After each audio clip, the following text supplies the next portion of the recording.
इकडे नवीन कलेक्टर या ठिकाणी यांनी चार्ज घेतलाय.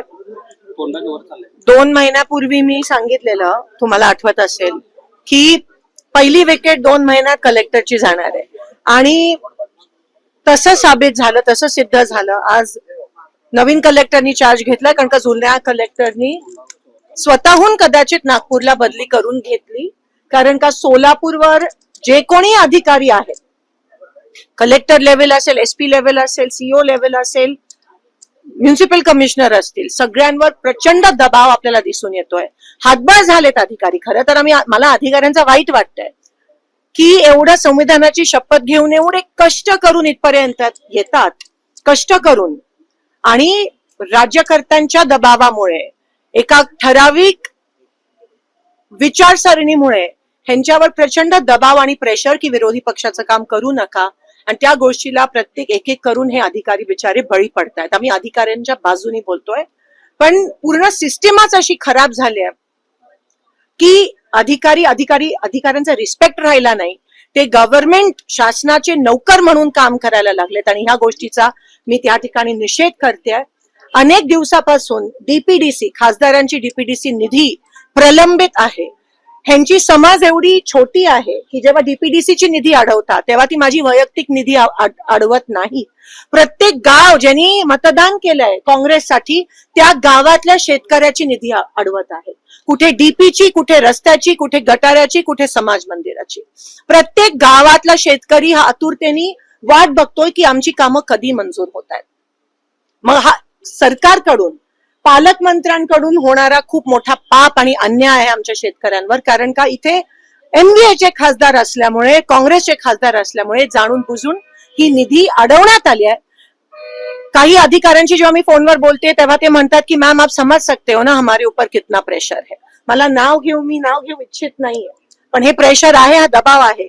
आज मी या पत्राद्वारे, कलेक्टर नवीन आले, तामिळनाडूचे, संविधानाची शपथ घेऊन प्रचंड कष्ट करून इथपर्यंत पोहोचलेत, त्यांना मी निवेदन देते, 15 दिवसात आमच्या डीपीडीसीची, आमच्या शेतकऱ्याची, आमच्या कष्ट करणाऱ्या गावकऱ्याची निधी जर मंजूर करून दिली नाही तर आम्ही आंदोलन आणि किंवा अमरण उपोषणाचा या ठिकाणी इशारा देत आहोत. आम्ही 15 दिवस देत आहोत, नाहीतर सगळ्या गाव, आज तुम्हाला काहीच नाही, ह्याच्यापेक्षा दुप्पट त्रिप्पट प्रत्येक गावातून लोक येऊन माझ्यासोबत त्या ठिकाणी अमरण उपोषणावर बसणार आहेत, जोपर्यंत ह्यांची डीपीडीसीची निधी मंजूर होत नाही तोपर्यंत. आता काँग्रेसकडून असं सांगितलं जातंय म्हणजे की तुम्हाला विनंती केली आहे की शहराध्यक्ष पदाचं जी धुरा आहे ती मी त्याच्यावर, माझा विषय आजचा हा आहे. तुम्ही आता कलेक्टरने बदली करून घेतली असं बोलतो नाही, 100. मी 2 महिन्यापूर्वी तुम्हाला सांगितलं की तुम्हाला विकेट जाताना दिसेल, कधी इलेक्शनच्या वेळेस, कॉर्पोरेशन आणि जिल्हा परिषदच्या वेळेस, आणि तसंच झालंय. मी जसं म्हणाली, हे कष्ट करून इथपर्यंत येतात ऑफिसर. हे प्रत्येक ऑफिसर ह्या प्रेशर खाली बळी पडतो असा नाहीये. आजकालचे ऑफिसर खूप कॉन्शियन्शियस झालेत आणि कष्ट करून इथपर्यंत आले. ते खरंच देशासाठी, तालुक्यासाठी, गावासाठी, जिल्ह्यासाठी काहीतरी करू इच्छिते. जेव्हा त्यांच्यावर एवढं मोठं प्रेशर येतं, आणि मी नाव घेऊ इच्छित नाही, पण माझं आणि त्यांचं अनेकदा संभाषण झालं, ते म्हणले मॅम मैं क्या कर सकता. असं जर त्यांना त्यांच्याकडून वक्तव्य येत असेल तर 100% त्यांनी स्वतःहून अजून किती प्रेशर, किती बळी. आणि शेवटी ज्या संविधानाची शपथ घेऊन तुम्ही इथे येता, जर जाणून बुजून प्रेशरमुळे तुम्हाला त्या संविधानाच्या विरोधात जाणं लागत असेल तर तुमचा जो आतमधला आवाज आहे तो किती तुम्हाला छळत असेल की कशासाठी आलात आणि काय करताय. कोणाचा दबाव आहे नेमका? मी जाहीरपणे बोलते आहे, प्रस्थापितांचा आहे, बीजेपीचा आहे, वरपासून खालपर्यंत आहे, पालकमंत्र्यांचा दबाव आहे, इथे जेवढे सत्ताधारी आहेत त्या सगळ्यांचा दबाव आहे की काँग्रेसच्या खासदारांची कामं करू नका. पण जेव्हा तुम्ही आमची कामं थांबवता तेव्हा आमचं काम थांबवत नाही. ती तुमच्यासाठी तुमची कामं असतील, कारण का प्रत्येक कामातून तुम्ही काय कट घेता हे आम्हाला माहिती आहे, पण ही गावकऱ्यांची कामं आहे जे थांबवण्याचा तुम्ही पाप करत आहात. ती खंडाळी आणि काही मंगळवेढ्याचे पण शेतकरी इथे आले, त्यांचे पंचनामे देखील झाले नाहीये. त्यांना असं सांगण्यात आले की एकदा तुम्हाला जर विमा मिळाला असेल, अतिवृष्टीची मदत मिळाली असेल तर त्या पिकासाठी तुम्हाला परत एकदा मिळणार नाहीये. असा पण अन्याय करतायत. मागच्या वेळेस आपण ओला दुष्काळ जाहीर करा अशी मागणी केलेली आणि कर्ज माफ करा, पण ते केलं नाहीये. उलट काहीतरी तुटपुंजी मदत करून शेतकऱ्यांना समाधान करण्याचा अपयशी ठरतंय हे. सत्ताई शिखर पहार या जाती सोलापूर मोठ्या प्रमाणात सामाजिक उपक्रम घेत आहे. काँग्रेसनं आपला उमेदवारी अर्ज दाखल केला होता, तो अर्ज कुठेतरी माघार घेण्याची चर्चा सुरू आहे. आपल्याला काही या संदर्भात माहिती आहे का? हाय लेवल हायकमांडच्या लेवलला आणि पक्षश्रेष्ठींकडे ही चर्चा चालू आहे. एकीकडे सरकार असं म्हणतात, मुख्यमंत्री सांगतायत की आम्ही सरकार मोफत रेडिओ मात्र 13 तास लोड शेडिंग आज तुम्ही लोड शेडिंग बघा, रात्री पण दिवसा पण.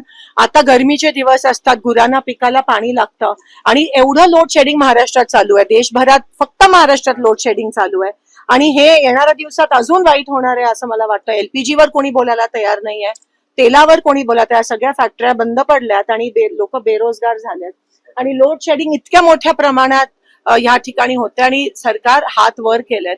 खरं तर वीज बिल माफ करायला पाहिजे होतं, कर्ज माफ करायला पाहिजे होतं, पण ते काही केलं नाही. उलट दुष्काळात 13वा महिना हा शेतकऱ्यांवर, दोन्ही करून शेतकऱ्यांचं मरण होताना. जगामध्ये इराण आणि इस्रायलचं जे युद्ध सुरू आहे त्याच्यामध्ये खरं तर भारताची भूमिका महत्वाची, कारण भारताला मोठा फटका बसतोय. पण ट्रम्प यांनी जे ट्विट केले त्यांचं असं म्हणणं आहे की पाकिस्तानच्या मध्यस्थीनंतर आम्ही नाही, युद्धबंदी ट्रम्प करतोय. बोले तसे मोदीजी डोले असं दिसतंय आपल्याला. कारण का ऑपरेशन सिंधू सीज फायर त्यांनी अनाऊन्स केलं, टॅरिफ वाढवले. उद्या हे माझे शेतकरी पिकवतायत, तोच पीक जर अमेरिकेवरून येणार असेल तर ह्यांचं कोण बघणार? त्यावर स्पष्टता नाहीये. जर त्यांनी डील केले अमेरिकेसोबत त्यावर स्पष्टता नाहीये. मोबाईल आणि आज LPGचं शॉर्टेज आहे सगळीकडे. LPGच्या सिलेंडरच्या गॅसच्या एजन्सीच्या बाहेर तुम्हाला मोठी मोठी लाईन दिसते.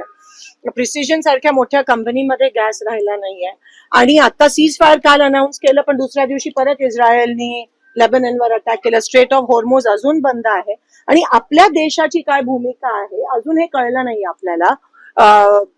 आम्ही स्पेशल सेशन मागितलं वेस्ट एशिया क्रायसिसवर, उलट ते करायला तयार नाही आहेत. आता महिला बिलावर सेशन येत आहे, पण ते डिलिमिटेशनच्या नावाखाली महिला बिल आणतायत का काय, हा प्रश्न आमच्या मनात त्या ठिकाणी उपस्थित विषय आहे. म्हणून पाकिस्तानचं ऐकलं जातं पण भारताचं ऐकलं जात नाही, कारण त्यांचं म्हणणं की शहबाज शरीफ यांच्या विनंतीवरून आम्ही आता शस्त्रसंधी करतोय. मला असं वाटतं भारताची एकेकाळी जेव्हा इंदिरा गांधी प्राईम मिनिस्टर होत्या, राजीव गांधी प्राईम मिनिस्टर होते, तेव्हा एक ख्याती होती इंटरनॅशनली फॉरेन लोकांमध्ये. इकडे मोदीजी फक्त जातात, हसतात, मिठी मारतात आणि येतात.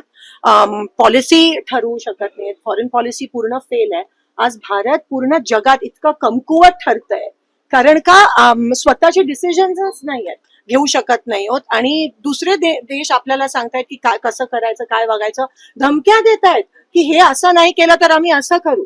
म्हणजे बांगलादेशला तुम्ही सूट देताय आणि आमच्या टेक्सटाईल साठी, आमच्या सोयाबीनसाठी, आमच्या कापसासाठी तुम्ही एवढे मोठे टॅरिफ लावताय आणि ह्यावर काही बोलायला कोणी तयार नाहीये.